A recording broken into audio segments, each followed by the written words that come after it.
కోసం ఏ రాజకీయ పార్టీ అయితే ముందుకు వస్తుందో వాళ్ళకి సంపూర్ణ మద్దతు తెలపడానికి రాబోయే ఎలక్షన్లో సిద్ధంగా ఉండాలని తెలియజేస్తున్నాము.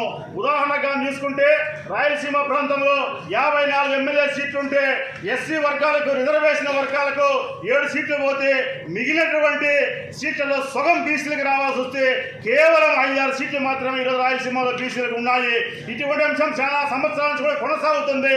వీటన్నిటిపై కూడా రేపు అక్టోబర్ 9వ తారీఖు జరిగే ధర్నాలో భయంకరమైనటువంటి విషయాలు బీసీలు ఏ విధంగా నష్టపోయారో ఆ ధర్నా వేదికగా మేము ఆ రోజు మాట్లాడబోతున్నామని దానికి బీఎస్పీ పార్టీ ముందుకు వచ్చిందనుకో సంతోషపడుతూ రేపు జరిగే ఈ ధర్నా కార్యక్రమంలో జాతీయ బీసీ చేతన సమితి క్యాడర్ మొత్తంగా పాల్గొని ఆ కార్యక్రమాన్ని విజయవంతం చేసి బీసీ జాతికి ఎటువంటి ద్రోహం చేసిందో ఏ విధంగా అన్ని పార్టీలు కూడా ద్రోహం చేసాయని తెలియజేస్తూ బీఎస్పీ పార్టీ తీసుకున్నటువంటి ఈ నిర్ణయాన్ని రాష్ట్ర వ్యాప్తంగా ముందుకు తీసుకెళ్తామని తెలియజేస్తున్నాం.